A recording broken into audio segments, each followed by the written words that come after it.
Hello students, আজকের ক্লাসে আমরা ক্লাস 7-এর অঙ্কের একদম নতুন মডেল অ্যাক্টিভিটি টাস্ক, যেটা সেপ্টেম্বর মাসের অ্যাক্টিভিটি টাস্ক, হয়তো তোমরা অনেকেই স্কুল থেকে হাতে পেয়ে গেছো, অনেকে এখনও হাতে পাওনি। তো সেই নতুন মডেল অ্যাক্টিভিটি টাস্কের সমাধান আজকে আমরা এই ক্লাসে করব। দেখো, এবারের মডেল অ্যাক্টিভিটি টাস্কের একটা বৈশিষ্ট্য হচ্ছে কোন প্রশ্নের জন্য কত নাম্বার সেটা পাশে দিয়ে দেওয়া আছে। তোমরা ভিডিওটি শেষ পর্যন্ত দেখতে থাকো এবং প্রত্যেক মাসের মডেল অ্যাক্টিভিটি টাস্কের আনসার সবার আগে পাওয়ার জন্য নিচে থাকা সাবস্ক্রাইব বাটনে প্রেস করে চ্যানেলটিকে সাবস্ক্রাইব করে রাখো। তাহলে আজকের মডেল অ্যাক্টিভিটি টাস্কের সমাধান আমরা শুরু করছি। দেখো, প্রথমে একের এক দাগ আছে, যখন কোনো ট্রেন কোনো সেতু অতিক্রম করে তখন ট্রেনটিকে অতিক্রম করতে হবে।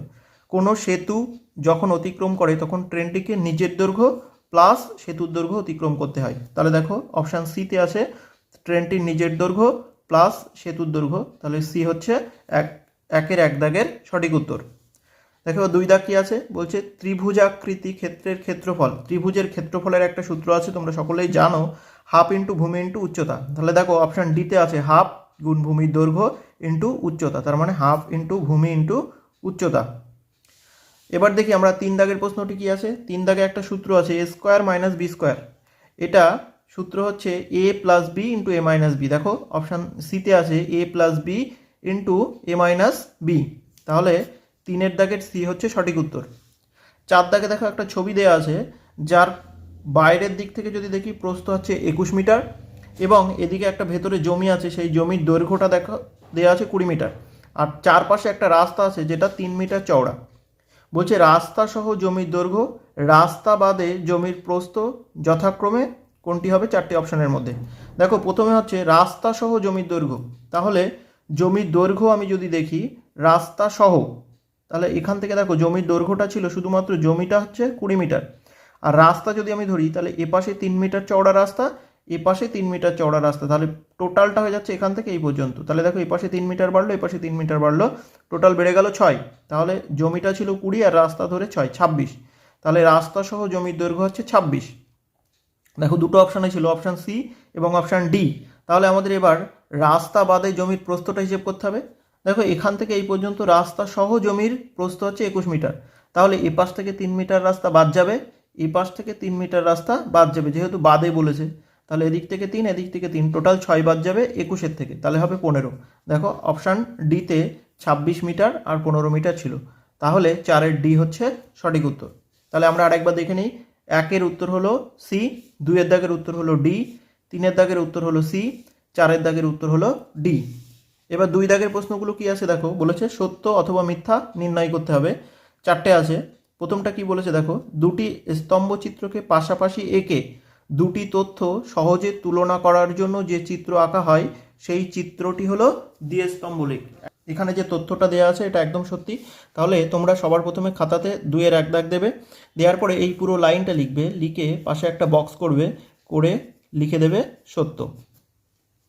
এবার দেখি দুই দাগটা কি আছে, বলছে প্রথম ট্রেনের গতিবেগ এক্স কিমি পার ঘন্টা এবং দ্বিতীয় ট্রেনের গতিবেগ ওয়াই কিমি পার ঘন্টা। বলছে ট্রেন দুটি পরস্পর বিপরীত দিকে চলছে, তার মানে একটা ট্রেন যদি এদিকে যায় তাহলে আর একটা ট্রেন এদিকে যাচ্ছে, তাহলে দেখো এদের মধ্যে ডিস্টেন্সটা আস্তে আস্তে বাড়তে থাকবে।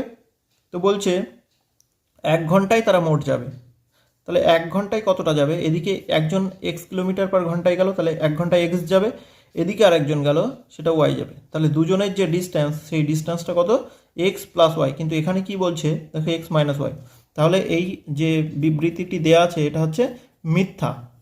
তাহলে তোমরা সবার প্রথমে কি করবে, সবার প্রথমে এই লাইনটা আগে লিখে নেবে, নিয়ে পাশে একটা বক্স করবে, করে লিখে দেবে মিথ্যা। তিন দাগটা দেখো একটা চিত্র দেওয়া আছে, সেখানে বলেছে অ্যাঙ্গেল 1 এবং অ্যাঙ্গেল 2 কোণ জোড়কে একান্তর কোণ বলে। তোমরা সকলেই জানো একান্তর কোণ হতে গেলে সবার প্রথম শর্তটি হচ্ছে দুটি সরল রেখাকে যদি একটা সরল রেখা ছেদ করে তবেই একান্তর কোণ সৃষ্টি হয়। কিন্তু দেখো এখানে এটা আর এটা কখনোই সমান্তরাল সরল রেখা নয়, তাহলে এখানে যেটা বলেছে এটা কিন্তু সত্য নয়। তাহলে এটার পাশে একটা ছবিটা আঁকবে, একে এটা লিখবে, লিখে পাশের বক্সে লিখে দেবে মিথ্যা, কারণ এরা তো সমান্তরালই নয়, তাহলে এরা কি করে একান্তর হবে। লাস্টে 4 দাগ বলেছে এক্স এর যে কোনো মানের জন্য এক্স প্লাস 5 এবং এক্স প্লাস 3 সমান সমান x square plus 8x plus 15 এর সমান চিহ্নের দুপাশে মান সমান হয়, তাই এটি একটি অভেদ।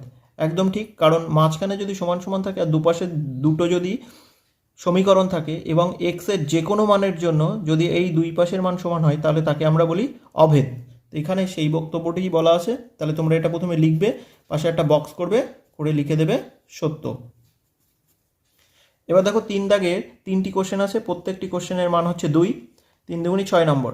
প্রথমটা একটা বর্গমূল চ্যাপ্টারের অঙ্ক দেওয়া হয়েছে। কি বলছে? বলছে √2 এর 2 দশমিক স্থান পর্যন্ত আসন্ন মান নির্ণয় করো। এটা আমরা দেখে নেই খাতাতে কিভাবে সলভ করব।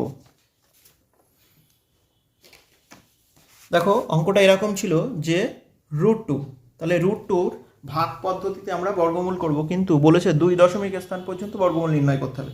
তাহলে আমরা এটাকে এইভাবে লিখতে পারি যে √2কে আমরা 2 দশমিক পর্যন্ত, মানে তোমরা সকলেই জানো যে এখানে বর্গমূল করার সময় এক জোড়ার জন্য একটা সংখ্যা উত্তর হয়। তাহলে এখানে দেখো 2 দশমিক পর্যন্ত যখন বলেছে তখন আমরা 3 জোড়া শূন্য নিয়ে নেব, কারণ পয়েন্টের পরে শূন্য কোনো দাম নেই। 2.00 মানেই হচ্ছে 2। তাহলে এখানে এক জোড় নিলাম, আর এক জোড় নিলাম, আর একটা। কেন নিলাম? না, আমাকে 2 দশমিক পর্যন্ত স্থানীয় মান, আসন্ন মান নির্ণয় করতে হবে। তাহলে দেখো এটাকে এবার আমরা কি করব, এটাকে ভাগ পদ্ধতিতে বর্গমূল করব। তো তোমরা খাতাতে প্রথমে এটা লিখে নেবে এরকম ভাবে, √2 সমান সমান এইভাবে। তারপরে এই যেটা ছিল 2.00 মানে 6টা শূন্য, এই 6টা শূন্যকে তোমরা কি করবে না ভাগ পদ্ধতিতে বর্গমূল করবে। তাহলে দেখো প্রথমে জোড়ায় জোড়ায় যদি আমি ভাঙি, দেখো এখানে এক জোড়া, এখানে এক জোড়া, এখানে এক জোড়া, আর এ নিজে একা একটা। তাহলে দেখো 2 এর ভেতরে যদি বর্গমূলের নামটা পড়ি, দেখো বর্গমূলের নামটা মানে কি 1 গুণ 1, তার মানে 1, 2 গুণ 2 সমান সমান 4। তাহলে দেখো দুটো 2 যদি নিই তাহলে 4 হয়ে যাচ্ছে, বেশি হয়ে যাচ্ছে। তাহলে কবার নেব? না, একবার নেব। তাহলে 1 1 1, বিয়োগ করলে হয় 1। এবার দেখো পয়েন্ট আছে, তাই পয়েন্টটা এখানে চলে আসবে। এইবার বর্গমূলের নিয়ম অনুযায়ী পরের যে এক জোড়া আছে সেটা নিচে নামবে। এবার দেখো 1-এর ডবল এখানে হবে 2। এইবার এখানে কিছু কত দিয়ে ভাগ করলে 100-র নিচে থাকবে, কারণ বর্গমূল তো এখন মিলছে না। তাহলে দেখো আমি যদি এখানে 4 বার দিই, তাহলে এখানে যদি 4 দিই, এখানে যদি 4 দিই, তাহলে 4 4 16, 6 হাতে 1, 4 দুগুণে 8 আর 1 9। তাহলে দেখো এখান থেকে বিয়োগ করলে আসবে 4। এবার দেখো আমার এই পয়েন্টটা আমি কাউন্ট করব না, আমি টোটালটা ধরবো যে 14। তাহলে এবার কি করব আমরা, এই 14-র ডবল এই পাশে আসবে, 14-র ডবল হচ্ছে 28। এইবার কতবার যাবে তার আগে দুটো শূন্য আমরা নামিয়ে নিই। এবার দেখো এখানে আমরা যাই মান দিই না কেন এটা 280 হয়ে যাবে। সব থেকে কম যদি আমি 0 বারও দিই তাহলে 280 হবে, কিন্তু এটার ভেতরে একবারের বেশি যাচ্ছে না, তাই এটা 1 দেবো, এটা 1 দেবো। তাহলে দেখো 1 দিয়ে গেলে 281, আর 1 গুণ করলে 281 হয়। তাহলে দেখো এখানে বিয়োগ করলে হবে 9, আর এটা বিয়োগ করলে হচ্ছে 8 আর 1 9 আর 1 10, হাতে 1 থাকছে, 2 আর 1 3, 3 আর 1 4, 119 থেকে যাচ্ছে। এবার কি করব না পরের দুটো শূন্য আবার নামবে। এবার দেখো এখানে 141 হয়েছে, তার ডবল আমরা এখানে পাতাবো। 141-এর ডবল হচ্ছে 282। এইবার দেখো আমরা এখানে যাই দিই না কেন সেটা হচ্ছে 2800-র ঘরে চলে যাবে, আর এখানে দেখো কত আছে 11900। তাহলে আমি যদি 5 বার দিই তাহলে অনেক বেশি হয়ে যাচ্ছে, যদি 4 বার দিই তাহলে 4 দুগুণে 8000, 8 3 11000, তাহলে আমরা সেটা 4 বারই দেবো। তাহলে 4 4 16, 6 হাতে 1, 4 দুগুণে 8 আর 1 9, 4 8 32-এর 2 হাতে 3, 8 আর 3 11। দেখো কম থাকলো, তাহলে এখান থেকে বিয়োগ করলে হচ্ছে 4 হাতে 1, 9 10 0 হাতে 1, 2 আর 1 3 থাকছে, 3 আর 6 9 হচ্ছে, আর দেখো তারপরে আর কিছু থাকছে না। এবার আমাদের দেখো 2 দশমিক পর্যন্ত আসন্ন মান বের করতে বলেছিল, তো আমি 3 দশমিক পর্যন্ত পেয়ে গেছি, তারপরে আমার আর বর্গমূল করার দরকার নেই। তাহলে আমরা এখানে কি করতে পারি, এটা আসন্ন মানে কি আসবে না 1.41, কারণ তোমরা সকলেই জানো যে পয়েন্টের যত ঘর পর্যন্ত করা হয় তারপরে যদি 5 বা 5-এর বেশি হয় তবে এর সাথে 1 যোগ হয়, আর যদি 5-এর কম থাকে তাহলে কোনো কিছু যোগ হয় না। তাই দেখো আমরা মানটা পাতিয়ে দিয়েছি 1.41। তাহলে এটা হচ্ছে √2 এর বর্গমূল। এটা দাগ নম্বর ছিল 3-এর 1 দাগ। তাহলে তোমরা লিখবে অতএব, এটা ক্যালকুলেশন করবে, করার পরে লিখবে অতএব √2 এর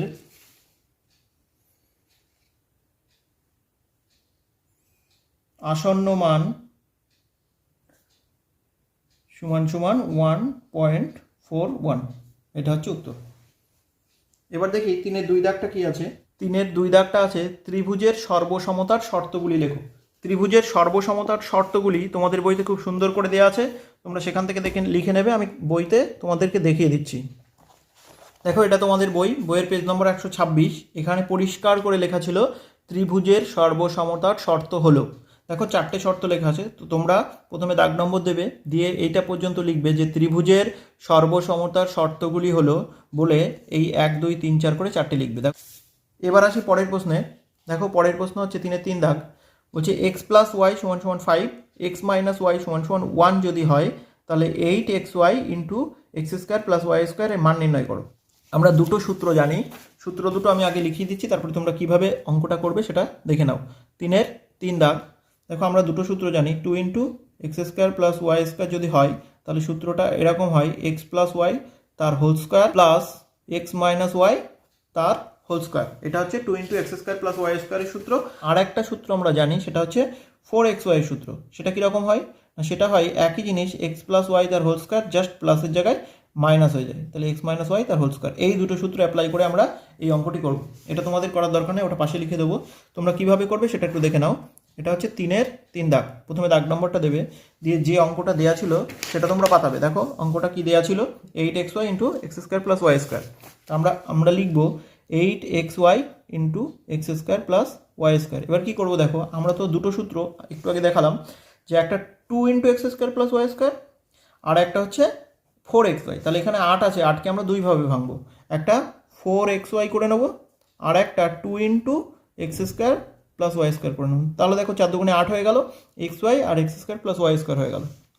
এবার কি করব, এটা সূত্র একটু আগে লেখাচ্ছিলাম, সেই সূত্রটা আমরা এখানে অ্যাপ্লাই করব। তাহলে এখানে এই 4xy এর জায়গায় আমরা কি লিখতে পারি এক্স প্লাস ওয়াই তার whole square minus x minus y তার হোল স্কোয়ার। এটাকে আমরা সেকেন্ড ব্র্যাকেটের মধ্যে দিয়ে দিই। আর দেখো এপাশে কি ছিল, 2 into x square plus y square. এইটার সূত্র হচ্ছে দেখো এক্স প্লাস ওয়াই তার whole square plus x minus y তার হোল স্কোয়ার। তাহলে এখানে লিখবো এক্স প্লাস ওয়াই তার whole square plus x minus y তার হোল স্কোয়ার। এবার দেখো প্রত্যেকটির মান এবার তোমরা এখানে ব্র্যাকেটে লিখে দেবে, যে দুটো সূত্র অ্যাপ্লাই করলে এ বি দিয়ে লিখে দেবে। তাহলে দেখো এখানে এক্স প্লাস ওয়াইয়ের মান তোমাদের বইতে দেওয়া ছিল, আর এক্স মাইনাস ওয়াইয়ের মান দেওয়া ছিল প্রশ্নে। এক্স প্লাস ওয়াই সমান সমান 5 আর এক্স মাইনাস ওয়াই সমান সমান 1। তাহলে আমরা সেই মানগুলোই অ্যাপ্লাই করব। তাহলে এক্স প্লাস ওয়াই সমান সমান 5 যদি হয় তাহলে এই জায়গাটায় লিখবো আমরা 5 তার স্কোয়ার মাইনাস এটার মান 1 বলেছে, তাহলে 1-এর স্কোয়ার। এবার দেখো এখানে কি আছে, এটাও 5 তার স্কোয়ার প্লাস এটা 1 তার স্কোয়ার। তাহলে দেখো এটা যদি আমি ক্যালকুলেশন করি, 5-এর স্কোয়ার মানে 25, তার থেকে বাদ যাচ্ছে 1-এর স্কোয়ার মানে 1। আবার এখানে দেখো 5-এর স্কোয়ার 25, তার সঙ্গে যোগ হচ্ছে 1-এর স্কোয়ার 1। তাহলে এটা হচ্ছে 24 আর এটা হচ্ছে 26। আমরা কি করব, এই 24 গুণ 26-এর যে গুণটা আছে সেই গুণটা আমরা রাফে করে নেব। তাহলে রাফে যদি আমি করি, দেখো 24 গুণ 26 আমি গুণ করব, তোমরা যেরকমভাবে গুণ করো সেরকমভাবে দেখিয়ে দিচ্ছি। 4 ছক 24-এর 4 হাতের 2, 6 দুগুণে 12 আর 2 14। আবার দেখো এখান থেকে 2 দিয়ে গুণ করব, 4 দুগুণে 8 আর 2 দুগুণে 4। তাহলে এখান থেকে আসছে 4, 8 আর 4 12, 2 হাতে 1 6। তাহলে উত্তর হচ্ছে 624। এবার আমরা 4-এর দাগে যে জ্যামিতিটা দেওয়া আছে সেটা করব। দেখো 4-এর দাগে কি দেওয়া আছে, এবিসি একটি ত্রিভুজ আঁকো যার বিসি বাহুর দৈর্ঘ্য 5.5 সেমি, অ্যাঙ্গেল এবিসি সমান সমান 60 ডিগ্রি আর অ্যাঙ্গেল এসিবি হচ্ছে 30 ডিগ্রি। আমরা সবার প্রথমে খাতাতে 5.5 সেমি এঁকে নেবো, একটা 60 ডিগ্রি একটা 30 ডিগ্রি এঁকে নেবো। তো আমরা খাতাতে সবার প্রথমে বিসি বাহু 5.5 সেন্টিমিটার, এটা স্কেলের সাহায্যে এঁকে নিয়েছি। চাঁদার সাহায্যে এ বিসি সমান সমান 60 ডিগ্রি এটা এঁকে নিয়েছি। আর একটা কোণ আঁকতে বলা হয়েছিল, সেটা হচ্ছে এসিবি সমান সমান 30 ডিগ্রি।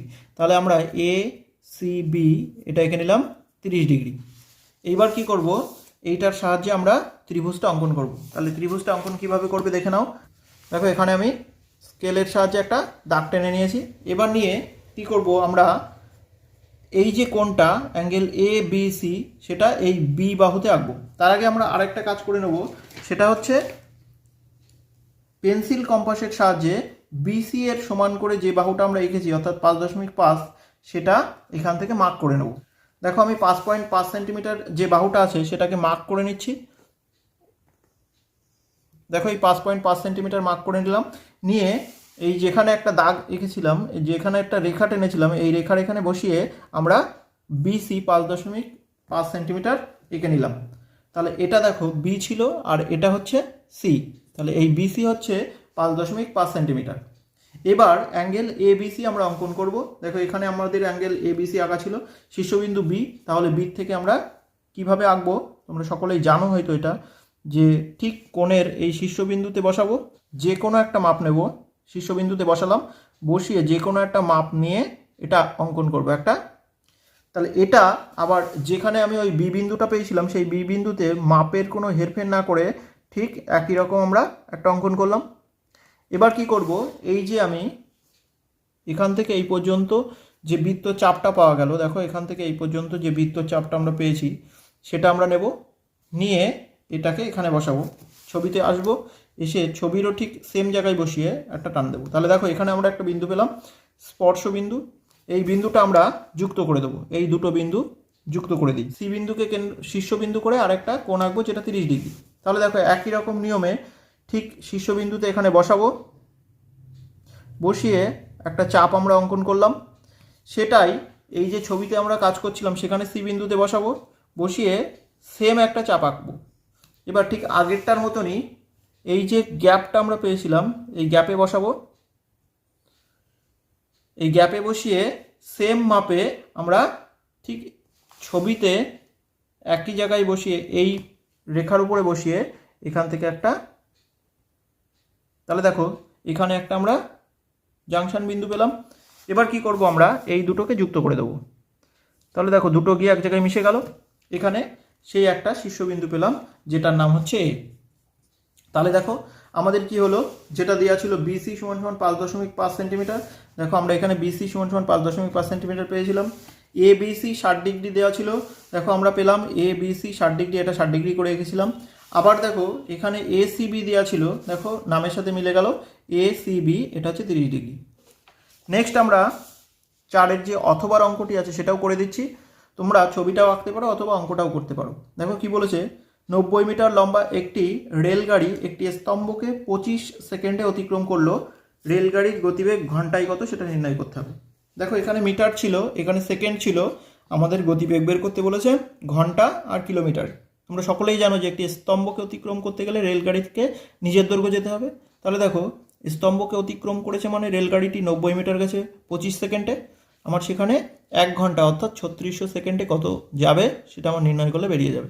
তাহলে আমরা সবার প্রথমে যে কাজটা করব সেটা এখানে চারের অথবা সবার প্রথমে যে কাজটা করব সেটা আমরা করে নেব 1 কিমি সমান সমান 1000 মিটার। আর একটা কাজ করব সেটা হচ্ছে 1 ঘন্টা সমান সমান 3600 সেকেন্ড, এই দুটো জিনিস আমরা লিখে নেব। এবার দেখো ট্রেনটি 25 সেকেন্ডে যায় কত মিটার, 90 মিটার। আবার ট্রেনটি 1 সেকেন্ডে যায়, নিশ্চয়ই 1 সেকেন্ডে কম যাবে, তাহলে 90/25 মিটার। এবার দেখো ট্রেনটি 3600 সেকেন্ডে যায়, 90/25 গুণ 3600, এটা কি আছে মিটার আছে, কিন্তু আমার করতে হবে কি, এটা যেহেতু ঘন্টাতে চেঞ্জ করেছি তাহলে এটাকে আমরা কিলোমিটারে নিয়ে যাব। তাহলে মিটার থেকে কিলোমিটারে যেতে গেলে কি করতে হয় তোমরা সকলেই জানো, তাহলে আমরা এইভাবে করব 90 গুণ 3600/25 গুণ 1000। কেন 1000 করলাম, কারণ মিটার আর নেই, এটা কিলোমিটার হয়ে গেছে, আর এটা তো ঘন্টা, 3600 সেকেন্ড মানে 1 ঘন্টা। তাহলে দেখো এবার যদি আমি এখান থেকে দুটো শূন্য এখান থেকে দুটো শূন্য কেটে দিই, আর এই 90-এর একটা শূন্য কেটে দিই, তাহলে আর কি কাটাকুটি যাবে, দেখো 36 9 আর নিচে আছে 25। তাহলে দেখো এখান থেকে আমরা এবার ক্যালকুলেশন করব 9 গুণ 36/25 কিমি। তাহলে দেখো এটা হচ্ছে গুণ করলে কি হবে, 6 নং 54 4 হাতে 5, 3 নং 27 আর 5 32/25। তাহলে এটাকে যদি আমি পয়েন্টে নিয়ে যাই তাহলে দেখো 12.69 কিমি। তাহলে অতএব আমরা লিখে দেবো উত্তর, অতএব ট্রেনটির গতিবেগ, অতএব ট্রেনটির গতিবেগ সমান সমান 12.96 কিমি পার ঘন্টা। সেটা হচ্ছে উত্তর। আশা করি মডেল অ্যাক্টিভিটি টাস্কের সমস্ত উত্তরগুলো তোমরা বুঝতে পেরেছো। এবার তোমরা খাতাতে সুন্দর করে এটা করে নেবে। ভিডিও কেমন লাগলো তা অবশ্যই কমেন্ট করে কিন্তু জানাতে ভুলবে না।